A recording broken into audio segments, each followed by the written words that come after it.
ቡም ፋሚሊ እንዴት ናችሁ? ሁሉ ሰላም ነው ወይ? አለን። ዛሬ አንድ ነገር ልነግራችሁ ነው የመጣሁት። እንደዚህ ቆሜ ነው ማወራችሁ። በነገራችን ላይ ያው ከሚደብራችሁ ግን ዞሬም ባወራ ችግር የለውም። ምን ለማለት ፈልጌ ነው፣ ራሳችሁን አሳልፋችሁ ለሰዎች ሙሉ በሙሉ የምትሰጡ ሰዎች በጣም አደጋ ላይ ናችሁ። በቃ የሆነ ሰው ስለናንተ እንዲናገር፣ ስለናንተ እንዲያወራ፣ ስለናንተ እንዲመሰክር፣ ስለናንተ ጠበቃ እንደሆን ጣልቃ እንዲገባላችሁ የሆነ ስራ ለመስራት የሱን ሀሳብ የምትፈልጉ የሱን አስተያየት የሱን ምልከታ ብቻ የምትጠብቁ ሰዎች በጣም ተሳስታችኋል። በጣም ተሳስታችኋል። እኔ በጣም ተሳስታችኋል። ምክንያቱም እነሱ ፕላን ባረጉት ነገር ትገባና መስራት ትጀምራለህ። የሆነ ሰዓት ላይ ክሳራ ይገጥማል። ክሳራ ሲያጋጥመም እሱ ጋር እየሮጥክ ልትሄድ ነው። ምናልባት ልትጣላው ትችላለህ እኮ ድጋሜ ያን ሰው ላታገኝ ትችላለህ። ራስህ በራስህ ጊዜ ታስብና ምን ያዋጣኛል፣ ከዛ ሰው መቀበል ያለብህ ምንድነው? ምክሩን መቀበል ያለብህ በቃ አስተያየት የሆነ ነገር እስቲ ኤክስፒሪየንስ ያለው ሰው ከሆነ በዛ ጉዳይ ላይ የሆነ ልምድ ያለው ሰው ከሆነ ትሰማለህ፣ ምናምን ትቀጥላለህ። በቃ ይሄ አስተያየት መጣል የሌለበት ነው፣ በቃ መስማት ያለብኝ አስተያየት ነው ብለህ ካሰብክና ካመንክ እንደዛ ታደርጋለህ። ከዛ ውጪ ግን አሁን ዝም ብለህ ሙሉ በሙሉ የአንተን ኃላፊነት የምትሰራውን የስራን ኃላፊነት የህይወትን ኃላፊነት የትዳርን የልጆችን ምናምን የምትወጣበት የምትገባበትን በሰው አስተያየት በሰው ሀሳብ በሰው ድጋፍ ምናምን ብቻ የምታደርግ ከሆነ በጣም አደጋ ላይ ነው።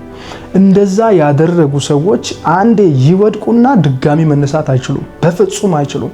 ስለዚህ ምን ለማለት ፈልጌ ነው፣ አሁን አረብ ሀገር ምናምን ያላችሁ ሴቶች እዚህ ያለውን ሰው በጣም ታምናላችሁ። የሆነ ሰው ምሁር አድርጋችሁ በቃ የእናንተን ችግር ፈቺ በጣም አዋቂ በቃ ምንም አይነት ኃላፊነት ብትሰጡት የሚወጣ ያንን ነገር የሚያሳካ በቃ ከናንተ ሀሳብ በላይ ከናንተ አስተሳሰብ በላይ የሆነ የሚመስላችሁ በጣም ምስኪንና የዋ የለፍቶ አዳሪ ሴቶች በጣም ነው የምታሳዝኑ። ምክንያቱም ያን ኃላፊነት ስትሰጡ እነዛ ሰዎች ራሳቸውን ብቻ ነው እያደለቡ ራሳቸው ከአንቺ በላይ የራሳቸውን ጥቅም እያስቀደሙ አንቺ ባስቀመጥሽው ብር መሬት ገዝቶ ሊያተርፍ ይችላል፣ ቤት ገዝቶ ሊያተርፍ ይችላል፣ ሌላ ንግድም እየሰራበት ለራሱ ጥቅም እያዋለ ምናምን ሊሆን ይችላል። ብሩን አስቀምጦ ብቻ አይደለም የሚጠብቅሽ። ምናልባት እዚህ ስትመጪ ደግሞ ያንን ብር ምን ያደርጋል መሰለሽ፣ እዚህ ስትመጪ የሆነ ነገር ላይ አስገብቼ በቃ ሰጥሻለሁ እያለ አንቺ መተሽ እዚህ ጨለሌ ሆነሽ በቃ ጨልለሽ ነው የምትቀሪው። ከዛ ትሄጃለሽ ተመልሰሽ፣ ወይ እሱ ምናልባት የሆነ ሰዓት ላይ ሊመልስልሽ ይችላል። አንቺ ግን አሁን ላይ የሆነ ነገር ለመስራት አስበሻል።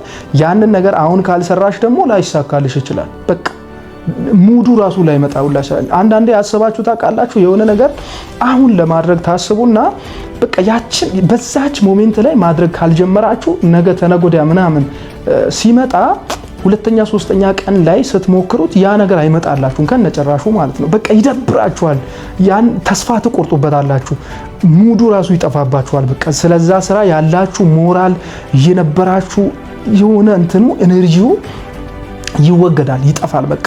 ስለዚህ ለእንደዛ አይነት ነገር የሚያጋልጠው ምንድነው? ሞር በቃ በዛ ነገር በዛ ሰው ላይ ኢንተረስትድ መሆን፣ ዲፔንደንት መሆን፣ በቃ በዛ ሰው ላይ መደገፍ። ሙሉ በሙሉ ኢንተረስትድ ስትሆኑ ራሳችሁን ታጣላችሁ፣ ራሳችሁን ትጎዳላችሁ። እዛ በሰው ቤት እናንተ ሽንት ቤት ጠርጋችሁ የሰው ህፃናትን ማለት ምንድነው ሽንት እየጠረጋችሁ ምናምን ለሰው ሌሊቱን ሙሉ በሰው ቤት ምግብ እያበሰላችሁ በጣም ብዙ ልፋት አለ። ምናልባት ፎቅ ላይ እየወጣችሁ ተንጠልጥላችሁ ፎቅ የምታጸዱ ሴቶች ልትሆኑ ትችላላችሁ።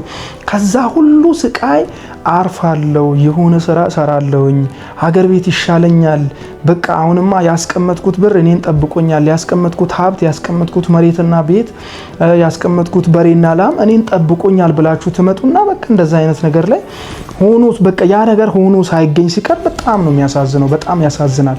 ስለዚህ ብዙዎቻችሁ እየተሸወዳችሁ ያላችሁት በጣም ሰውን ከመጠን በላይ በማመን በጣም ራሳችሁን እየጎዳችሁ ነው። ሌላ ሰው ክሌቨር ነው። አሁን አሜሪካ፣ ካናዳ ምናምን የሚሄዱ ልጆች ሞር እናንተ ኤጁኬትድ አይደላችሁም ያልተማራችሁ ናችሁ ለማለት ሳይሆን እነዛ የተማሩ የነቁ ናቸው። አንደኛ በቃ በየጊዜው እየመጡ ቼክ አድርጎ ምናምን ይሄዳሉ። ካልሆነም ደግሞ እዛው ያጠራቅሙታል ወይ የሆነ ብቻ በቃ ብዙን ጊዜ የመክሰሩ እንትን በጣም ጠባብ ነው የነሱ።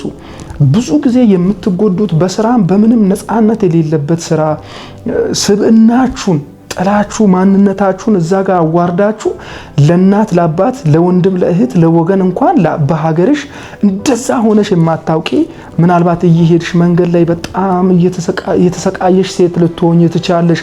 ከደረስሽ በኋላም ደግሞ ነገሮች አልጋ ባልጋ ላይሆኑ ይችላሉ። በጣም ከብዙ ስቃይ ከብዙ ጭንቀት በኋላ የደረስሽበትን ደግሞ ያን እዛ ደረጃ ላይ ደርሻለሁ ብለሽ አስበሽ አምነሽ ደግሞ ክህደት ሲፈጸምብሽ በጣም ልብ ይሰብራል። ለዛ አትመኑ። ብትችሉ ቪዛ አሰርታችሁ እዚህ ትመጡና ቼክ አርጋችሁ እንደውም በራሳችሁ የራሳችሁን ባንክ አካውንት ከፍታችሁ ትሄዱና እዛ ባንክ አካውንት ላይ ብራችሁ ይቀመጥ። በቃ አስቀምጡት፣ እዛ አከማቹት። የሆነ ሰዓት ላይ ትመጡና በራሳችሁ በቃ የሆነ ነገር ታደርጉበታላችሁ። ባንክ ቤት ማስቀመጥ ጠቃሚ አይደለም። ነገር ግን አማራጭ ካጣችሁ ከምትበሉ ምንም ሳይጨምር ቢቀመጥላችሁ ይሻላል። ያ እነሱ ግን አሁን እዚህ ጋር ብር የምትልኩላቸው ቤተሰብ ሊሆን ይችላል፣ ፍቅረኛ ሊሆን ይችላል፣ ዝም ብሎ ጓደኛም ማንም ሊሆን ይችላል። ያ ሰው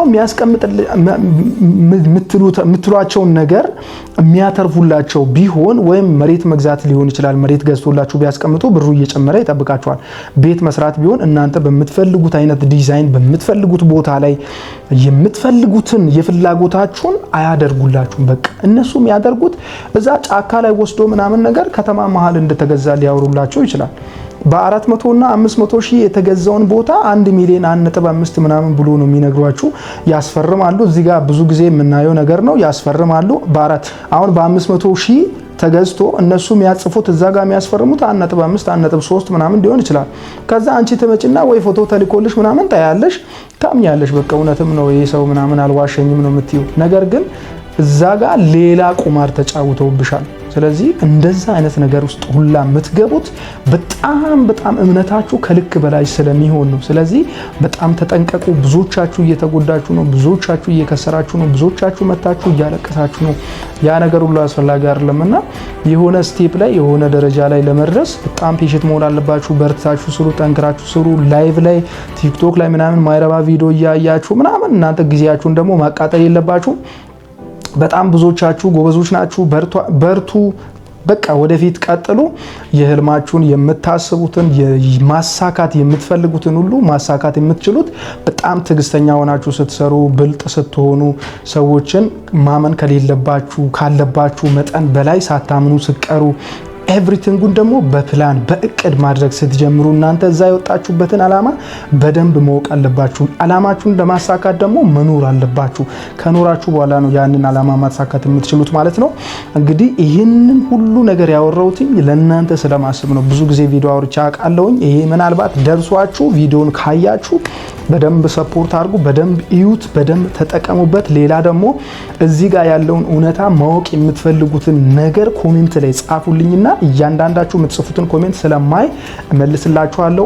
አሊያም ደግሞ በደንብ እንዲገባችሁ ቪዲዮ እንደዚሁም እሰራላችኋለሁ ማለት ነው። ስለዚህ የምትጠይቁት ጥያቄ ካለ በዚህ ጉዳይ በዛ ጉዳይ ብዬ አልልም። የፈለጋችሁትን ጥያቄ ጠይቁኝ። እኔ ማላውቀው ከሆነ ራሱ ሰው አጠያይቄ ራሱ ማድረስ እችላለሁ ማለት ነው። በጣም ወዳችኋለሁ። በርቱ። ይመቻችሁ።